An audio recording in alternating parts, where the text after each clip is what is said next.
Mesdames et messieurs, bonsoir. Est-ce que tout le monde a bien reçu l'ordre du jour? Donc, je déclare les séances ouvertes. Je vais demander à Madame De Salvo de bien vouloir procéder à l'appel des membres présents.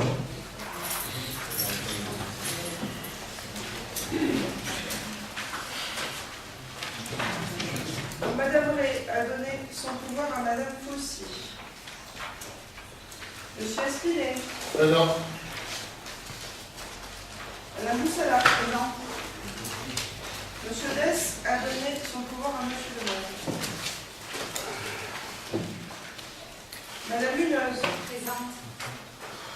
Monsieur Bonny. Présent. Monsieur Lapierre. Présent. Madame Fossy. Présent. Madame Jourdan. Présent. Madame Imbert. Présent. Monsieur Cabantous a donné son pouvoir à Monsieur Pario. Madame Agerola. Présent. Monsieur Pario. Présent. Monsieur Calucci. Présent. Madame Mathieu. Présent. Madame Barthélémy a donné son pouvoir à Monsieur Espinet. Monsieur Marquand. Présent. Monsieur Marco a donné son pouvoir à Monsieur Marquand. Madame Amar a donné son pouvoir à Madame Boussala. Madame Camélio a donné son pouvoir à Monsieur Lapierre. Monsieur Bénessia. Présent. Monsieur Friedler. Présent. Monsieur Gaxé. Présent. Madame Bride-Maladi. Présent. Madame Santucci a donné son pouvoir à Madame Jourdan. Madame Lopez a donné son pouvoir à Madame Munoz. Madame Baudin. Présent. Et Monsieur Delvaux. Présent. Je vous remets à table. Merci. Je soumets au vote du Conseil la désignation d'un secrétaire de séance. Je vais vous proposer Madame Monique Mathieu. Qui est contre? Qui s'abstient? Je vous remercie. Je soumets au vote du Conseil l'approbation du procès verbal de la séance du 18 février dernier. Qui est contre? Qui s'abstient? Je vous remercie. Je soumets au vote du Conseil l'approbation du procès verbal de la séance du 23 février dernier. Qui est contre? Permettez. Il y a une inexactitude de taille, parce qu'on peut lire que Madame Laurence Boussala, rapporteure, expose au conseil municipal, etc. Et c'est vous-même, Monsieur le maire, qui l'avez exposé. Ça me semble être une erreur de taille. D'autre part... Exposé quoi? Comment? J'ai exposé quoi? Ah ben, je pourrais vous passer la vidéo. Ce que Non, vous je dites, parle pas de vidéo, ce que là, vous je dites, demande- non mais d'accord, mais lorsque vous dites, lorsque le compte rendu dit, je ne sais pas qui l'a écrit, Madame Laurence Boussala, rapporteure, expose au conseil municipal que conformément à l'article 21-23-35 alinéa 2 du Code général des collectivités territoriales, la commune est tenue de protéger le maire, etc. C'est vous qui l'avez dit. Non. Si. Elle m'a repris et je suis Non, sorti. mais non. Juste, je voulais vous dire, je n'étais pas présent, donc Ah voilà, bon on m'avait exclu de la réunion, donc pas de souci, Mme Boussala va représenter la réunion. Nous prendrons compte de votre remarque. Et c'est pas tout, Il y a une deuxième remarque. Lorsque j'ai demandé la date du dépôt de la plainte, il y a eu une espèce de flottement et on ne m'a pas répondu.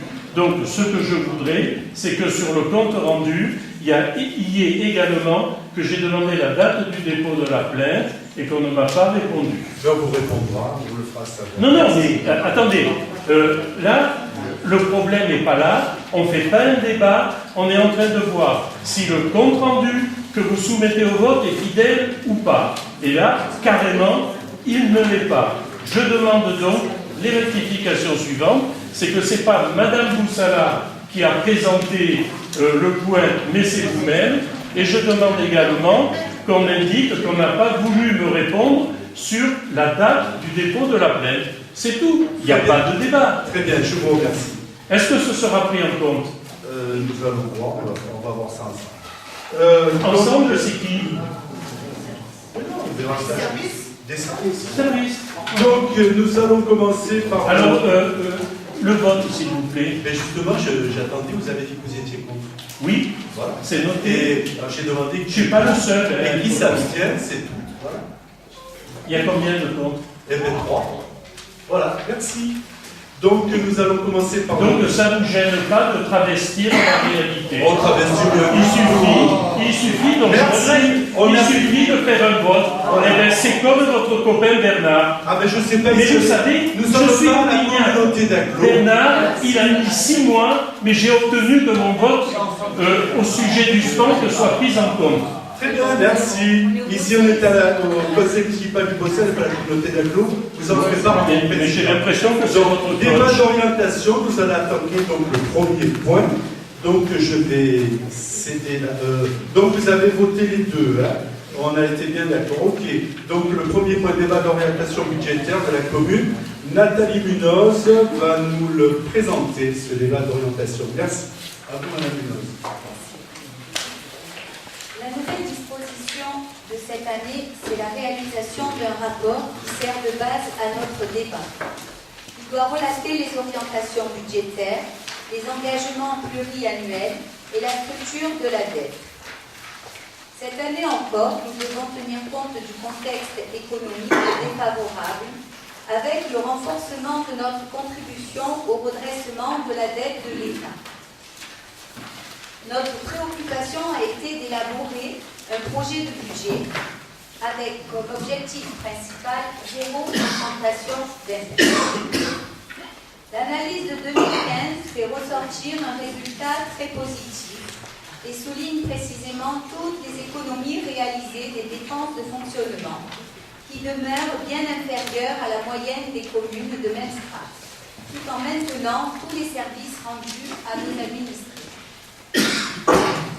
Nos recettes ont connu une évolution de 4% environ, tout en tenant compte de la baisse importante des dotations de l'État.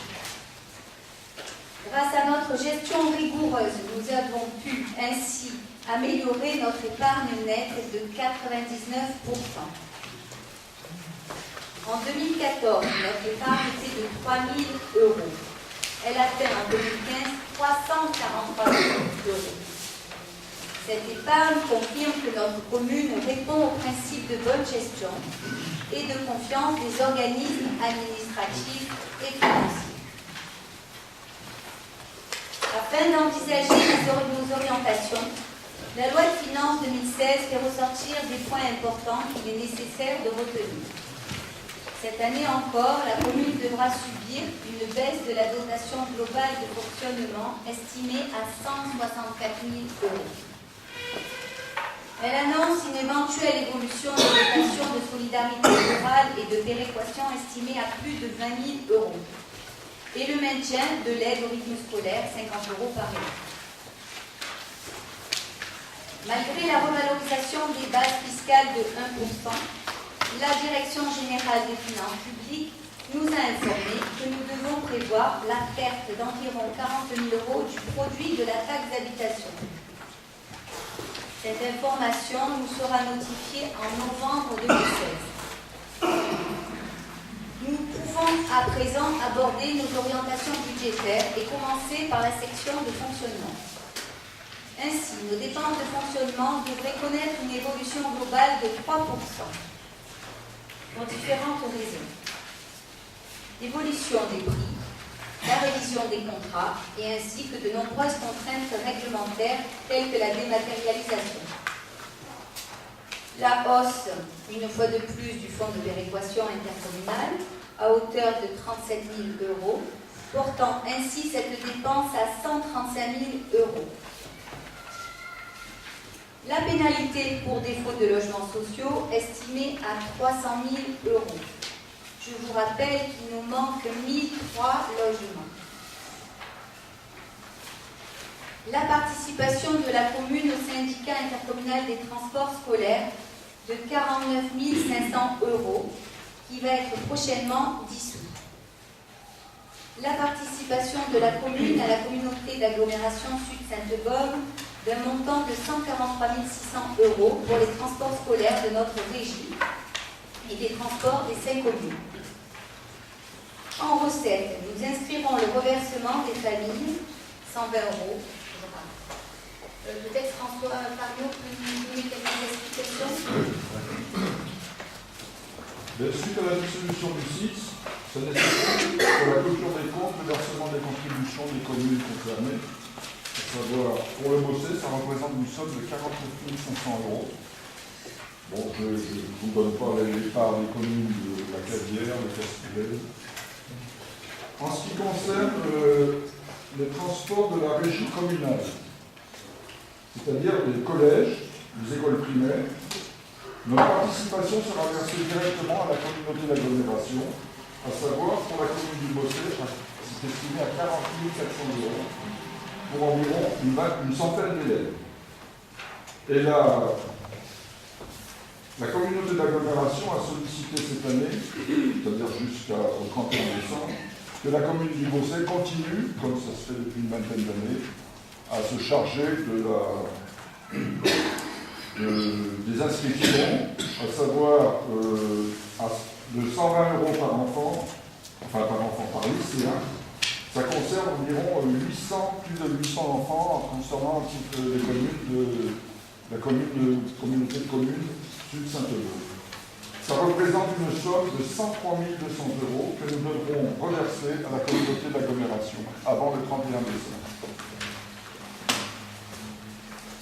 La communauté d'agglomération a sollicité la commune du Bossé pour continuer à œuvrer dans ce sens, que nous avons accepté dans l'intérêt des familles, puisque ces familles, depuis une vingtaine d'années, sont habituées à se rendre toujours au même endroit, savoir les pôles enfance, et à contacter le personnel. Donc il nous a semblé normal que nous acceptions ce registre. Pour l'instant, nous sommes un petit peu dans l'expectative, parce que ça s'est promis jusqu'au fin décembre 2016, mais pour la suite, nous ne savons pas. Nous n'avons pas de nouvelles de M. le préfet, qui n'a toujours pas dissous le syndicat. Mais enfin, c'est dans les cartons et on attend. Voilà. Merci. Donc, il faudra également tenir compte de la nouvelle répartition du contingent au service départemental d'incendie et de secours pour un montant de 332 000 €, soit plus de 20 000 €. Voilà. Nous avons intégré le maintien des subventions à nos associations, au CCAS et à la Caisse des écoles, qui représente une enveloppe globale de 370 000 €. Pour les charges de personnel, en plus des augmentations des cotisations, nous devons intégrer la réforme des carrières et des rémunérations des fonctionnaires, en commençant cette année par des catégories B. Ce poste devrait évoluer d'environ 1,58%. Nos frais financiers en 2016 seront légèrement inférieurs à ceux de 2015, de 179 000 €. Ils seront en 2016 de 177 000 €. Enfin, nous prévoyons de dégager en fonctionnement un financement de la section d'investissement de 800 000 €, ce qui nous permettra d'envisager les opérations suivantes. En dépenses d'investissement, nous prévoyons en l'état de nos hypothèses l'inscription d'opérations pour un montant de 1 760 000 €. Je vais vous les énumérer. L'opération du PLU sera complétée cette année d'un crédit de 109 000 €. Nous prévoyons également une nouvelle opération pour des acquisitions foncières d'un montant de 127 000 €. Un crédit de 413 000 € sera proposé pour des mises aux normes. Là, peut-être M. Espinet peut nous en dire deux mots pour la restauration et la mise en sécurité de l'église. Oui, absolument. La chapelle du Haut-Milieu. Voilà, donc ce que nous proposons, c'est effectivement de procéder à la réhabilitation de notre patrimoine, qui vieillit. Et parmi les choix à faire, donc, il y a la réfection de la toiture de la Maison des Arts et de la Culture. Il y a la mise en conformité incendie donc, de la Maison des Arts également. Donc ça, c'est quelque chose qui est incontournable. La toiture de la maison d'Henri-Fleury, décidément, nos toitures sont malades.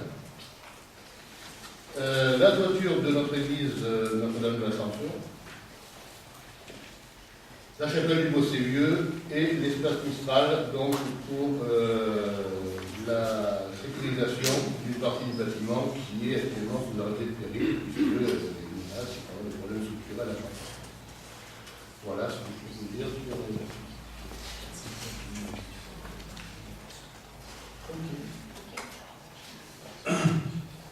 Au titre des équipements scolaires, le crédit à prévoir serait de 260 000 € en 2016 pour entreprendre l'extension du restaurant scolaire, de l'école Pagnol et la construction du préau. Peut-être Madame Boussala peut nous donner 2 explications? Oui, mais concernant le préau, ça fait plus de 25 ans que l'école le réclame. Il n'y en a pas, les enfants aussi, eux sont dans les couloirs. Donc il est temps de faire quelque chose. Et concernant l'extension de la restauration scolaire, le nombre de 300 d'élèves qui s'inscrivent, parce que nous en avons à peu près une soixantaine depuis le début de l'année, sont rajoutés. Heureusement qu'on a un peu de l'État. Donc la restauration de Pagnol devient saturée, notamment au niveau des maternelles qui doivent manger assis et en servi. Donc il faut absolument étendre cette restauration pour accueillir tout le monde. Et sinon, à la rentrée, on sera obligé de refuser les familles. On ne veut pas.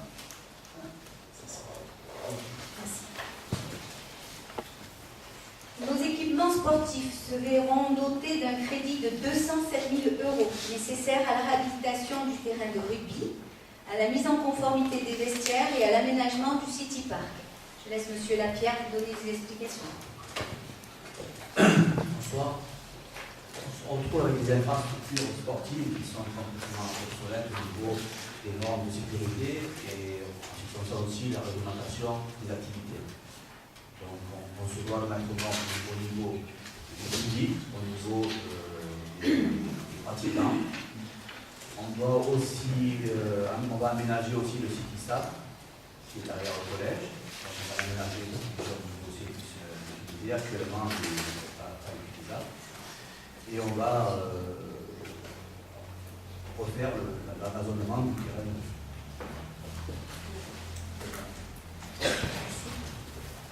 Nous poursuivrons nos travaux de voirie et d'équipement de voirie à hauteur de 330 000 €. Monsieur Spinet, vous pouvez nous donner quelques... Alors, au niveau voirie, c'est un petit peu comme pour les bâtiments. On a là aussi des infrastructures qui sont vieillissantes et qu'il faut rénover, qu'il faut remettre en état. Nous avons notamment le chemin de la fontaine de Saint-Cloud, où il y a la station d'un pluvial enterré, donc y compris le regard, bien sûr, de l'ouvrage de cartage en surface. On a également la reprise, la phase 2, la reprise de la couche de roulement de l'enrobé, donc de l'allée des Pins Verts, qui est très endommagée, celle qui passe en bas du CFA et qui est extrêmement restée dangereuse, notamment pour les routes. L'avenue du souvenir français, donc avec la réfection de l'enrobé à reprofilage, puisqu'on a déjà réalisé les trottoirs, etc. Donc on va terminer le tapis. Le chemin de Rouve, où on a un fissurage, un orniérage extrêmement dangereux, dû à diverses raisons, des tranchées qui ont bougé avec le temps, et surtout un terrain qui est assez incontournable, qui est pas mal. Donc là, il faut absolument sécuriser. L'extension du réseau EDF pour le plan social de la rue Fondale de Bougier, et l'aménagement plus ou moins sommaire du parking du Bossé. Voilà. Très bien.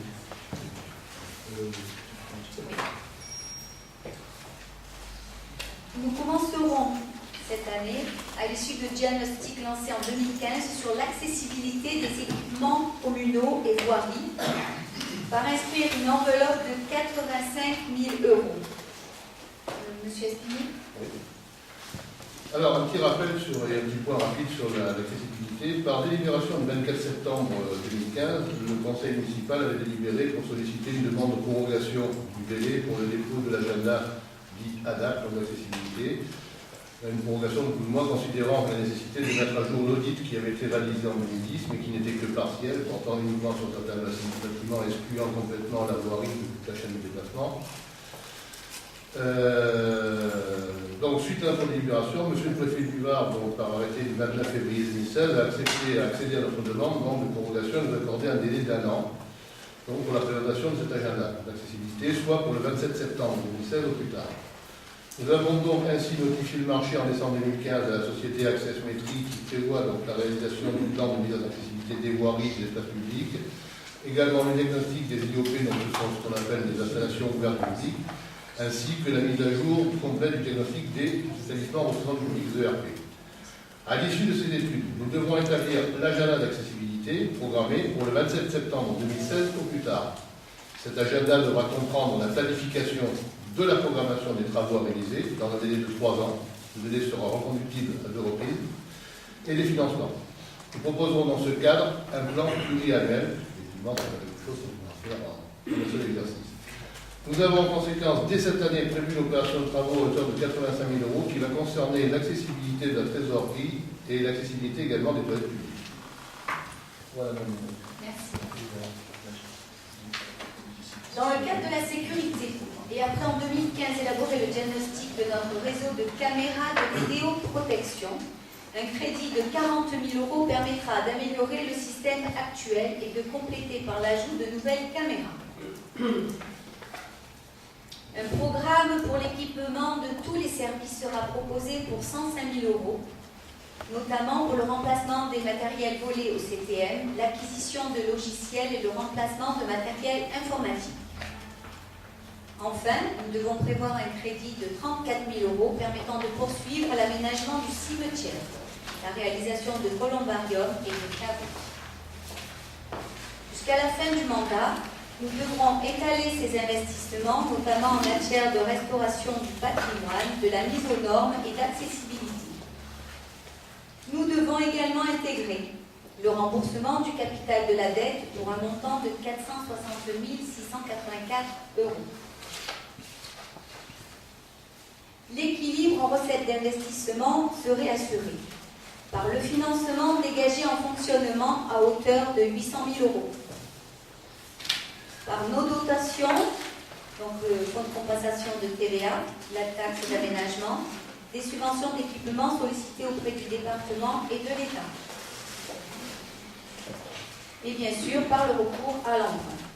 Notre capacité nous permettra d'envisager la mobilisation d'un emprunt de 1 million d'euros.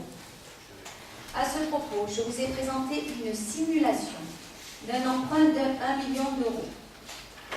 Notre encours au 1er janvier 2016 est de 4 794 000 €, soit un ratio par habitant de 505 €. Avec un emprunt de 1 million d'euros, notre encours sera au 1er janvier 2017 de 562 € par habitant. Et dès 2018, identique à celui de 2016. Voilà pour cette présentation vidéo. Très bien, merci. Je rappelle à monsieur le maire qu'on ne vote pas à l'unité. Je sais. Il n'y a pas de problème. Très bien, merci. Allez, peut-être qu'on aurait pu donner la parole pour le cimetière pour les explications. Je ne sais pas si c'est utile. Oui, mais c'est intéressant de savoir. Alors, nous avons prévu au budget d'équipement un crédit de 34 000 €. Ceci comprendra l'achat de columbariums qui seront placés en prolongement du jardin soulier dans la section de notre cimetière le plus bas. L'installation de toilettes, l'augmentation de poubelles extérieures, l'embellissement à l'entrée principale par la mise en place de végétaux de banc, la refonte du plan de cimetière avec indication des allées, ainsi que le goudronnage dans la partie supérieure gauche du cimetière. En parallèle, nous effectuons actuellement des recherches de famille sur les conditions cimetières trentenaires ainsi que sur les dents-feu, parce que les familles oublient quelles sont les conditions trentenaires, nous sommes obligés de les relancer et nous faisons un véritable travail de généalogie. Et lorsque les familles ne veulent pas prolonger, c'est-à-dire repayer pour 30 ans, la commune est en droit, sur désistement de la famille écrite, de récupérer le caveau, de le faire nettoyer et de le remettre à la vente en l'état. Il en est de même pour les dents-feu, parce qu'on s'est aperçu que durant les mandatures précédentes, les délégations cimetières avaient été plus ou moins abandonnées nous avons des concessions qui ont été expirées depuis plus de 10 ans. Donc nous récupérons tout ce travail qui est énorme, mais ça va nous permettre, ça va déjà permettre à la mairie de ne pas faire de capots supplémentaires en mettant à la vente les nouveaux travaux, capots que nous aurons nettoyés et mis à vente. Voilà. Merci. On peut dire, on souligner que vous avez fait un très beau travail toutes les deux et que depuis un an, vous êtes à fond dans le cimetière. Et ça nous permet aussi d'avoir un petit peu une autre vision de tout ce qui se passait dans ce cimetière. Ce qu'il y avait à faire, restait à faire. Et ce qu'on va réaliser, c'est un peu nouveau travail.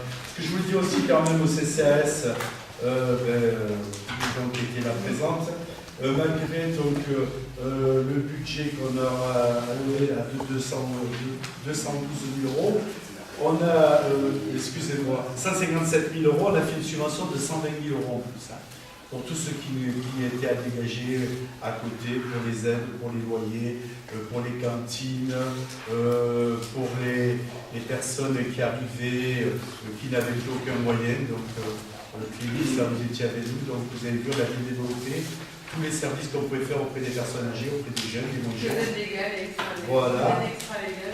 Voilà, donc vous avez été fait d'accord avec nous, vous avez aussi motivé nos besoins de la commune et validé. Motivé peut-être pas, mais orienté.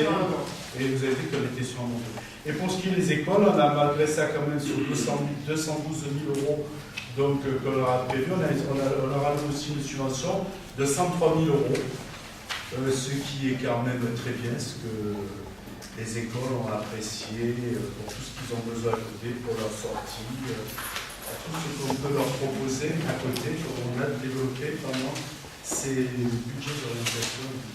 Voilà. Le débat est ouvert, nous allons vous écouter suite donc à ce rapport qui a été présenté par Mme Munoz, qui a été très bien présenté, comme le travail a été fait, et très bien étudié, et je peux dire que tout est clair et tout est transparent. Mais bien sûr, alors, monsieur le maire, contrairement à certains de vos homologues, vous avez eu l'habileté de ne pas évoquer la situation économique internationale, tentant ainsi de justifier les difficultés budgétaires. Comment le pourriez-vous? Votre engagement politique en faveur de ceux qui ont précipité notre pays dans les bras de l'Europe bureaucratique vous range de par le fait parmi les responsables de la déliquescence de la France. Cette zone euro, érigée en dôme, est celle qui connaît la plus faible croissance du monde. Ainsi, il est souligné dans le rapport d'orientation budgétaire de ce jour, notre pays ne connaîtra en 2016 qu'une croissance de 0,80%. Belle réussite. D'autant que ce sont ceux de vos amis qui nous ont conduits à cette situation qui se permettent encore de donner des leçons de gestion. Je ne souhaite point m'appesantir sur les éléments qui viennent d'être exposés auparavant par Mme Nathalie Munoz. La présentation du budget détaillé nous permettra d'avoir une acuité différente de la situation du Bossé. Toutefois, chacun est en droit d'être effaré par les 334 410 euros de pénalité infligée à notre commune pour la 300 000, j'ai dit. 300 000. Il nous manque 1003 logements. D'accord. De pénalité infligée à notre commune pour la non-réalisation des logements sociaux. vous êtes contre ces logements sociaux? Je voulais dire donc... On n'a pas posé de questions. Non, mais je vous le dis. Je trouve donc surprenant que vous ne respectiez pas la loi SRU du 13 décembre 2000, puisque votée sous la présidence d'un certain Jacques Chirac. Je rappelle ici à chacun qu'il est prévu pour cette année encore un montant de pénalité quasi identique pour notre ville.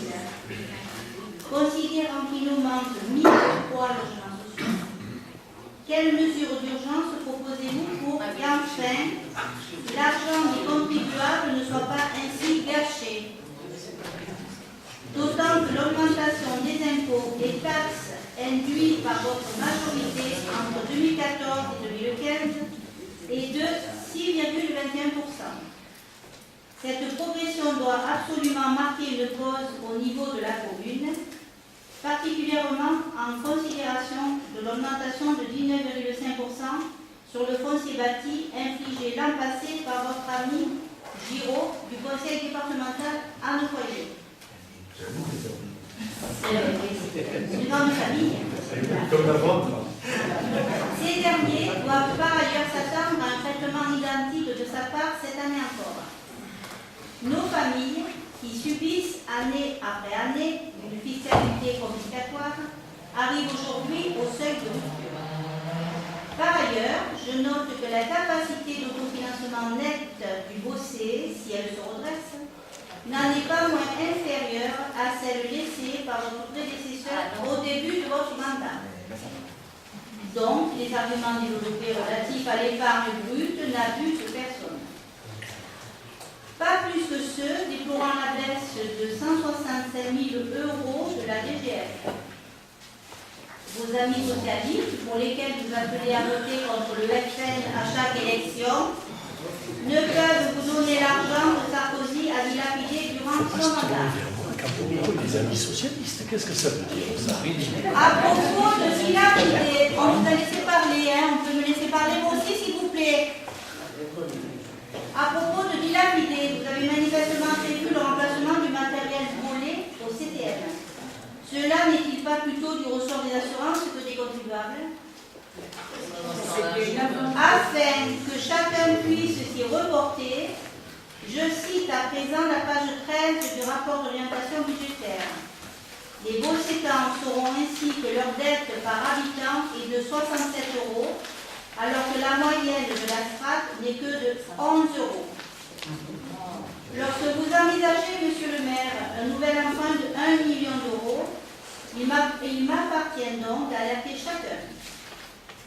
D'autant que 2 emprunts ont déjà été contractés sous votre mandature, 290 000 € au 25 janvier 2015, 600 000 € au 25 février 2016. Alors que vous évoquez une conjoncture nationale difficile et que les caisses de l'État sont vides. Vous conviendrez que nous n'avons pas la lisibilité utile pour nous protéger sereinement vers l'avenir. J'en appelle donc à la prudence, car les dettes d'aujourd'hui sont les impôts de demain. Avant de clore, je souhaite que le budget qui nous sera soumis prochainement démontre l'acuité que nos administrés sont en droit d'attendre de leur maire. Nous serons donc particulièrement vigilants et examinerons avec attention votre projet de finances. Merci, Mme Bonnard. Vous avez pris note. À vous, monsieur. Je vais avoir le micro aussi.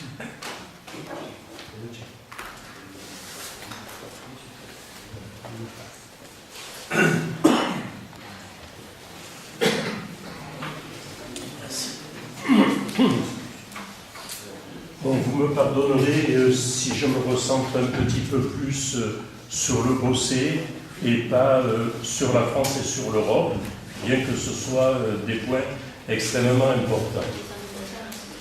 Et laissez-moi parler maintenant.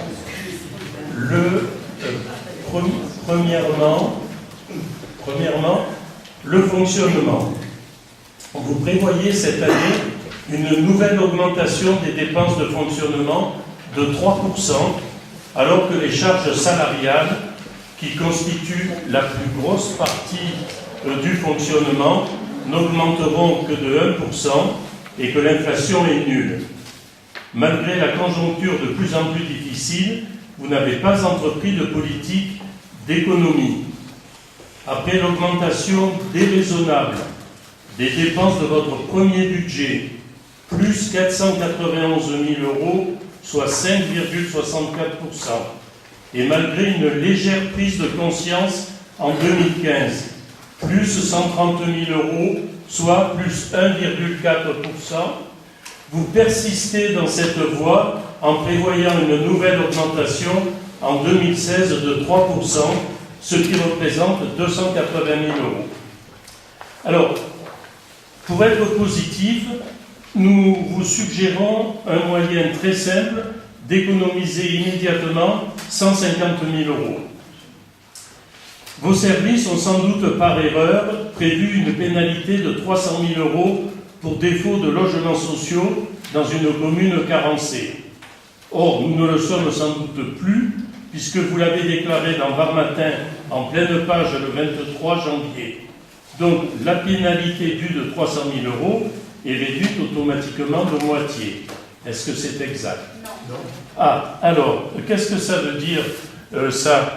La commune n'est plus carencée en logement. Ça veut dire que le ministre ne nous a pas annoncé qu'on était commune carencée, mais nous sommes une commune carencée. Alors, est-ce que vous pensez que c'est une communication honnête vis-à-vis des Bossétans de faire paraître en pleine page sur Var Matin, la commune n'est plus carencée en logement?